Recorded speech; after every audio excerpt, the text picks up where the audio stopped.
नमस्कार, मैं हूं शिखा शुक्ला और आप देख रहे हैं रियल न्यूज। आइए रुक करते हैं आज की ताजा तरीन बड़ी खबरों की ओर। मुख्यमंत्री पुष्कर सिंह धामी आज एक दिवसीय नैनीताल दौरे पर रहे और उन्होंने पार्वती प्रेमा जागाती सरस्वती विहार बीर भट्टी में पहुंचे।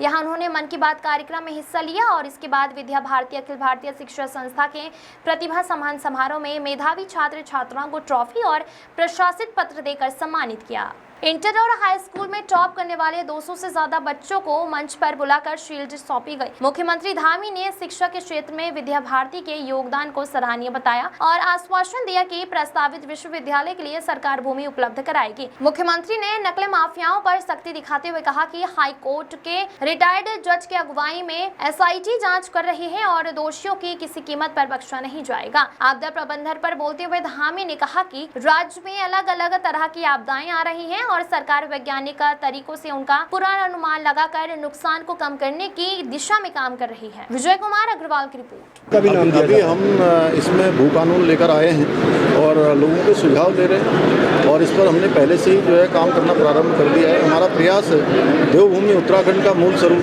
किसी भी कीमत पर बिगड़ना नहीं चाहिए, मूल स्वरूप बना रहना चाहिए। अभी तक हमने 9000 एकड़ से भी अधिक जमीन ऐसे लैंड जिहादियों से मुक्त कराई है और ये अभियान हमारा आगे भी चलने वाला है। इसमें कोई सख्त कानून कहीं पर लाना हो तो निश्चित रूप से ज़मीनों की बर्बादी के लिए हम इसीलिए सख्त भू कानून लेकर आए हैं। गैर पहाड़ी ना खरीद पाए भू कानून लेकर आए हैं और उसमें सभी प्रकार के प्रावधान किए गए हैं। अभी भी आगे भी कोई प्रावधान करने होंगे तो प्रावधानों को जोड़ेंगे।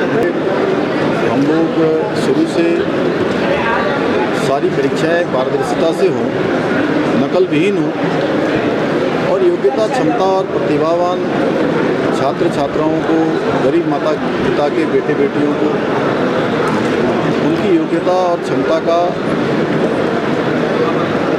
के आधार पर उनका चयन हो, ये हमारा संकल्प है। और 4 जुलाई 2021 को मैंने राज्य के मुख्य सेवक के रूप में काम करना प्रारंभ किया।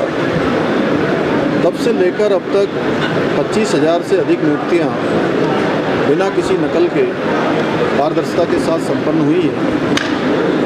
हमारा प्रयास है कि जो हमारा कैलेंडर है आने वाले सालों का, वो कैलेंडर भी हमारा पूरी तरह से तय समय सीमा पर हो, हमारे सभी अभ्यर्थियों को उचित मौका मिले और जो एक प्रकरण आया है उस प्रकरण की जांच की जा रही है। उसके लिए SIT का गठन कर दिया गया है। SIT जगह जगह जाकर काम कर रही है।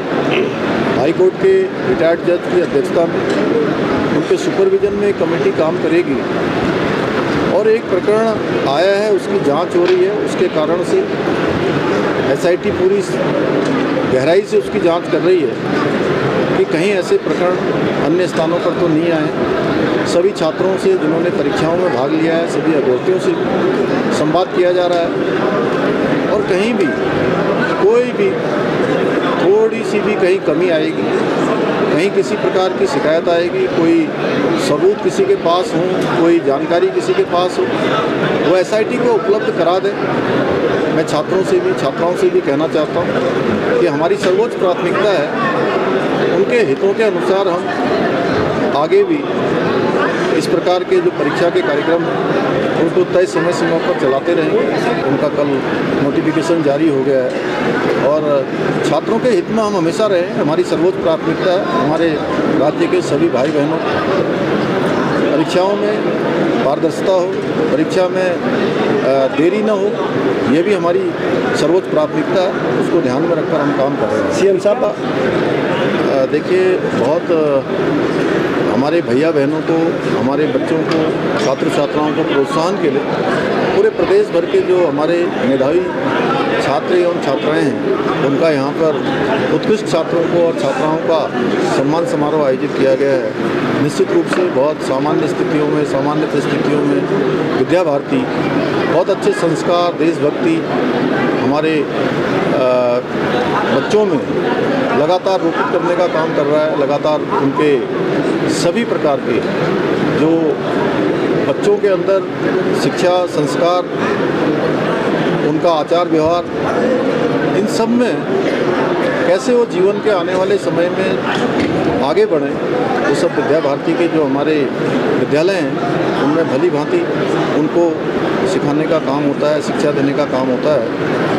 और आज यहाँ पर जिन भैया बहनों को सम्मानित किया गया है, उनको पुरस्कृत किया गया है, निश्चित रूप से उनके आगे आने वाले जीवन के लिए उन सभी का प्रोत्साहन करेगा, उनको प्रेरणा देगा।